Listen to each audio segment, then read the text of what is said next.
Moi, mes équipes, je les manage. Lui, il a qu'à faire pareil et ça se passera bien. Certes. Mais si vous managez aussi vos fournisseurs, vos clients, vos partenaires. Scène de ménage ou scène de crime, histoire d'amour ou déchirure, les relations managériales ne sont pas toujours un long fleuve tranquille. Vous êtes un dirigeant aguerri ou en devenir? Dans ce podcast, à chaque épisode, je vous raconte une histoire que j'ai vécue ou dont j'ai été témoin. Ou bien ce sera avec un de mes invités. Et de toute bonne histoire, il y a un enseignement à tirer. Je suis Thibaut Viel, entrepreneur, consultant, formateur, expert en management d'équipe, de projets et de contrats. Je vous accompagne depuis plus de 25 ans dans la réalisation de vos projets. Et j'ai lancé le programme Crée ton manager avec IOTL.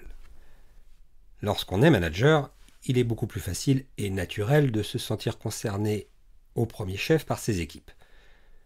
Mais même s'il n'y a pas de relation hiérarchique, une relation, que ce soit avec un client, un fournisseur ou un partenaire, ça se manage de la même façon. Mais alors, dans ce contexte-là, ça veut dire quoi exactement, manager? Quand on parle de management, on s'imagine souvent qu'il s'agit de fixer des objectifs, donner des moyens et de motiver ses équipes. Rien ne laisse penser qu'a priori pour les autres, qu'il s'agisse donc des clients, des fournisseurs, des partenaires, je le redis, c'est aussi notre job. Laissez-moi vous raconter une petite histoire à ce sujet. Enfin, plutôt 2 histoires. Je suis intervenu sur plusieurs grands projets. Et j'en ai gardé 2 en mémoire qui sont très représentatifs de ce dont je viens de parler. Le premier, c'est le mauvais exemple. Il s'agissait d'un grand projet public de BTP, et le chef de projet avait réussi à constituer autour de lui une équipe soudée, vraiment très très soudée, qui faisait vraiment bloc dans l'adversité. Le seul problème, c'est que cette équipe se posait en contre son fournisseur, contre ses partenaires, contre ses clients. Il en résultait que les relations avec toutes ces autres parties prenantes du projet, avec qui il était essentiel de collaborer, étaient tendues, que l'écoute était très difficile, voire qu'une certaine forme d'agressivité s'était développée. À vrai dire, il y a même eu un certain nombre d'échanges où ça a failli en venir aux mains, pour vous dire comme la tension était montée. Et surtout, dès que l'un disait quelque chose, l'autre le prenait avec méfiance, se demandait en quoi il allait chercher à l'entuber. Bref, un vrai climat de défiance était installé. Résultat, la relation entre les équipes a été cassée. Il n'y avait plus moyen de communiquer et le projet s'est lamentablement planté. Eh oui, comme on était toujours dans c'est pas moi, c'est l'autre, la recherche de responsabilité plutôt que de trouver des solutions, les solutions n'étaient jamais mises en œuvre et à la fin, c'est le projet qui s'est planté. Voilà. Ça, c'est mon mauvais exemple. À l'inverse, j'ai rencontré un gros projet de rénovation. Alors, énormément d'interfaces. Une complexité technique majeure. Vraiment le truc qui avait toutes les raisons à la base d'être difficile à réussir. Il y avait plein de facteurs de risque dont on se disait légitimement ce projet-là, il y a une chance sur 2 qu'il se plante. Sauf que l'équipe qui était en place avait réussi à mettre en place un management de sa relation avec ses fournisseurs, avec son partenaire, qui était un assistant maîtrise d'ouvrage, où la relation était une relation a priori de confiance. On ne se faisait pas de cachotterie. On disait quels étaient les problèmes. Quand il y en avait un, on cherchait des solutions. Ça ne signifiait pas qu'on oubliait qui était éventuellement à l'origine du problème, si jamais il y avait eu un écart, une responsabilité quelque part. Mais le premier réflexe, c'est de dire, attendez, d'abord, c'est quoi la solution pour sortir de ce problème? Et ce, même s'il s'agissait de refaire suite à malfaçon. Il y a eu le cas de massif à casser parce qu'un problème d'implantation, etc. Bon, ok, on a fait la connerie, on corrige, on verra par la suite pourquoi, l'origine de cette erreur, et on fera les comptes après. Résultat, le projet, ça a été une réussite, et pourtant, il y avait bon nombre d'écueils au départ. Donc 2 projets qui se sont passés complètement différemment, alors qu'à la base, il y avait 2 équipes, 2 projets soudés, mais pas forcément de la même manière. Quelle était la différence entre ces deux projets? Eh bien, dans le projet qui a réussi, l'autre équipe était considérée comme faisant partie intégrante du jeu. Il était bien compris qu'elle pouvait avoir ses propres objectifs, qui n'étaient pas forcément exactement les mêmes que ceux de l'équipe projet. Bah oui, il y en a un qui achète, il y en a l'autre qui vend. On est peut-être sur le même projet, mais on n'a pas les mêmes objectifs. Qu'elle pouvait avoir des contraintes et des enjeux qui étaient spécifiques, aussi bien d'un point de vue professionnel que dans les enjeux de carrière des uns et des autres.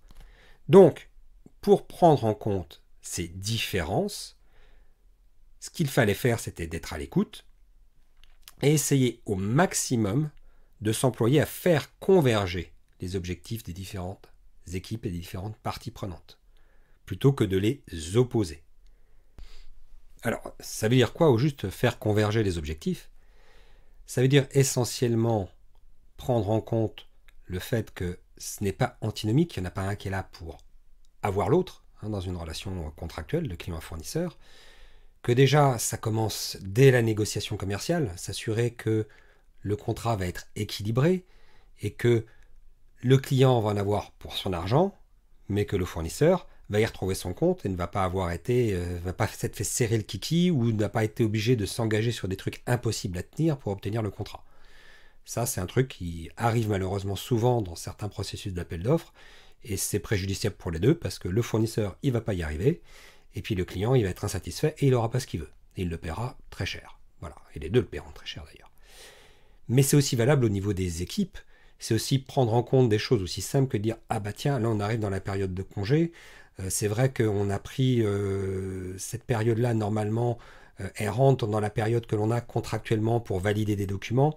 Est-ce qu'il n'y a pas moyen peut-être d'anticiper un petit peu la remise de certains documents pour que pendant les des vacances de Noël, on ne soit pas embêté par ça ?»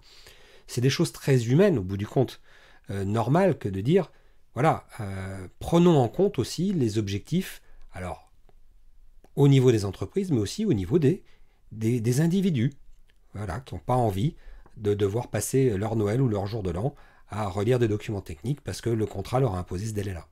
Donc si on peut s'arranger, on essaye de s'arranger. En tout cas, on a cette écoute-là. Alors c'est pas toujours possible. Et le fait de faire converger ces objectifs, comme ça, c'est pas toujours quelque chose qu'on va réussir à faire.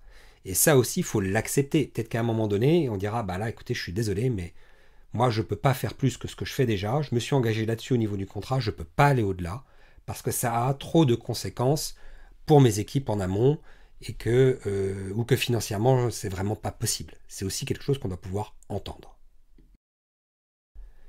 Mais même si c'est pas possible, rien que le fait d'avoir cette ouverture-là, de dire je vais quand même essayer de regarder, c'est le minimum. Si on s'arc-boute sur le truc, oh non, moi c'est pas mon problème, démerdez-vous.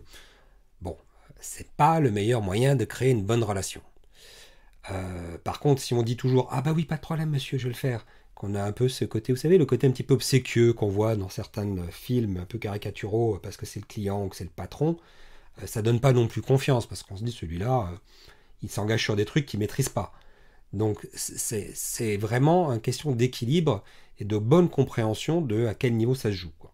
Donc ça s'apprend. C'est pas quelque chose qui est comme ça évident non plus. Mais bon. Alors en tout cas, si j'ai pris l'exemple de ces deux projets, c'est parce que pour moi, ils sont la preuve qu'une relation, ça se manage. Qu'il s'agisse d'un salarié, d'un fournisseur, d'un client ou d'un partenaire, on doit manager la qualité de la relation. Et ça, c'est quelque chose qui est essentiel si on veut pouvoir avoir du résultat sur la durée. Parce qu'on peut aussi procéder par le presse-citron. Hein. Je te presse, je te presse, je te presse pour avoir du résultat. Oui, mais une fois que le citron est pressé, on n'en tire plus rien. Donc c'est du résultat à court terme. On peut aussi ne pas vouloir du tout mettre de pression. Voilà, c'est aussi une possibilité. Et parfois on y arrive. Mais parfois aussi, il va falloir rappeler qu'il y a des objectifs, qu'il y a des enjeux et qu'il faut qu'on obtienne un minimum de résultats. C'est pour ça que pour moi, comprendre l'enjeu de la qualité des relations, qu'est-ce que c'est qu'une bonne relation, est essentiel pour tout projet, dans tout contexte d'équipe, ou en tout cas, si en tant que manager, on souhaite avoir durablement des résultats. Parce qu'au bout du compte, une bonne relation, dans le contexte professionnel, ça va être quoi? Ça va être une relation que moi, je trouve bonne, avec l'autre partie considérée, avec l'autre personne. Ça va être la relation que l'autre trouve bonne avec moi, mais c'est aussi la relation qui donne du résultat. Parce que si on a juste de très bonnes relations mais qu'il n'y a pas de résultat, bon, on va jouer aux billes, on va prendre une bière, mais on n'est pas là pour travailler ensemble. Donc c'est cet équilibre-là qui est difficile à trouver. Et c'est tout l'objet du programme Crée ton manager. C'est un parcours à destination des dirigeants et des responsables d'équipe, des responsables de projet, des responsables de contrat, et qui aide à construire son style de management dans l'insincérité, le respect, pour des relations managériales qui soient sereines, équilibrées, responsables, humaines en fait. Ce programme est à découvrir en vous rendant sur le site d'IOTL, www.ayotl.fr, et le lien sera bien introduit dans la description de l'épisode. La semaine prochaine, je recevrai Thomas Hurier, fondateur de 1083, le jean 100% made in France. À bientôt sur vos projets et à bientôt sur Scène de Management.